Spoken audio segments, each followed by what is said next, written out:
हरिः ॐ ॐ भद्रं कर्णेभिः शृणुयामदेवाः भद्रं पश्येमाक्षभिर्यजत्राः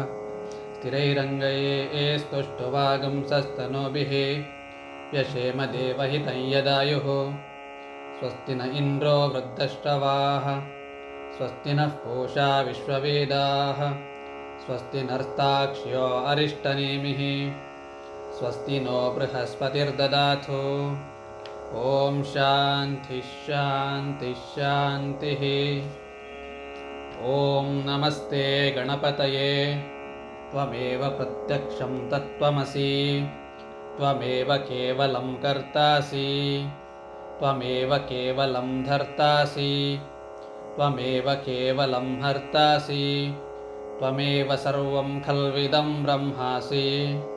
त्वं साक्षादात्मासि नित्यं ऋतं वच्मि सत्यं वच्मि अवत्वं माम् अववक्तारम् अवश्रोतारम् अवदातारम् अवधातारम् अवानूचानमवशिष्यम् अवपश्चात्तात् अवपुरस्तात् अवोत्तरात्तात् अवदक्षिणात्तात् अवचोर्ध्वात्तात् अवाधरात्तात् सर्वतो मां पाहि पाहि समन्तात् त्वं वाङ्मयस्त्वं चिन्मयः त्वमानन्दमयस्त्वं ब्रह्ममयः त्वं सच्चिदानन्दाद्वितीयोऽसि त्वं प्रत्यक्षं ब्रह्मासि त्वं ज्ञानमयो विज्ञानमयोऽसि सर्वं जगदिदं त्वत्तो जायते सर्वं जगदिदं तत्ततिष्ठति सर्वं जगदिदं त्वयि लयमेष्यति सर्वं जगदिदं त्वयि प्रत्येति त्वं भूमिरापो नलो निलो नभः त्वं चत्वारि वाक्पदानि त्वं गुणत्रयातीतः त्वं देहत्रयातीतः त्वं कालत्रयातीतः त्वं मूलाधारस्थितोऽसि नित्यं त्वं शक्तित्रयात्मकः त्वां योगिनो ध्यायन्ति नित्यं त्वं ब्रह्मा त्वं विष्णुस्त्वं रुद्रस्त्वमिन्द्रस्त्वमग्निस्त्वं वायुस्त्वं सूर्यस्त्वं चन्द्रमास्त्वं ब्रह्मभूर्वत्स्वरों गणादिं पूर्वमुच्चार्य वर्णादिं तदनन्तरम् अनुस्वारः परतरः अर्धेन्दुलसितं तारेण रुद्धम् एतत्तव मनुस्वरूपं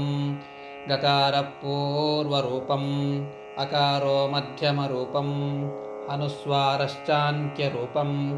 बिन्दुरुत्तररूपं नादः सन्धानं संहिता सन्धिः सैषा गणेशविद्या गणकऋषिः निचरद्गायत्री छन्दः गणपतिर्देवता ॐ गणपतये नमः एकदन्ताय विद्महे वक्रतुण्डाय धीमहि तन्नो दन्ती प्रचोदयात् एकदन्तं चतुर्हस्तं पाशमङ्कुशधारिणं रदं च वरदं हस्तेर्बिभ्राणं मूषकध्वजं रक्तं लम्बोदरं शूर्पकर्णकं रक्तवाससं रक्तगन्धानुलिप्ताङ्गं रक्तपुष्पैः सुपूजितं भक्तानुकम्पिनं देवं जगत्कारणमच्युतम् आविर्भूतं च सृष्ट्यादौ प्रकृतेः पुरुषात् परम् एवं ध्यायति यो नित्यं स योगी योगिनां वरः नमो व्रातपतये नमो गणपतये नमः प्रमथपतये नमस्तेऽस्तु लम्बोदराय एकदन्ताय विघ्ननाशिने शिवसुताय श्रीवरदमूर्तये नमः एतदथर्वशीर्षंयोधीते स ब्रह्मभूयाय कल्पते स सर्वतसुखमेधते स सर्वविघ्नैर्न बाध्यते स पञ्चमहापापात् प्रमुच्यते सायमधीयानो दिवसकृतं पापं नाशयति प्रातरधीयानो रात्रिकृतं पापं नाशयति सायं प्रातः प्रयुञ्जानो पापो भवति सर्वात्राधीयानोपविघ्नो भवति धर्मार्थकाममोक्षं च विन्दति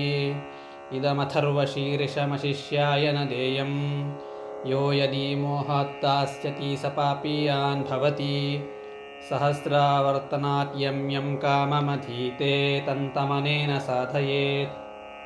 अनेन गणपतिमभिषिञ्चति स वाग्मी भवति चतुर्थ्यामनश्नं जपति स विद्यावान् भवति इत्यथर्वणवाक्यं ब्रह्माद्यावरणं विद्यात् न बिभेति कदाचनेति यो दूर्वाङ्कुरैर्यजति स वैश्रवणोपमो भवति यो लाजेर्यजति स यशोवान् भवति स मेधावान् भवति यो मोदकसहस्रेण यजति स वाञ्छितफलमवाप्नोति यः साध्यसमिद्भिर्यजति स सर्वं लभते अष्टौ ब्राह्मणान् सम्यग्राहयित्वा सूर्यवर्चस्वी भवति सूर्यग्रहे महानद्यां प्रतिमाः सन्निधौ वा जप्त्वा सिद्धमन्त्रो भवति महाविघ्नात् प्रमुच्यते महादोषात् प्रमुच्यते महापापात् प्रमुच्यते महाप्रत्यवायात् प्रमुच्यते स सर्वविद् भवति य एवं वेद इत्युपनिषत्। ॐ शान्तिः शान्तिः शान्तिः।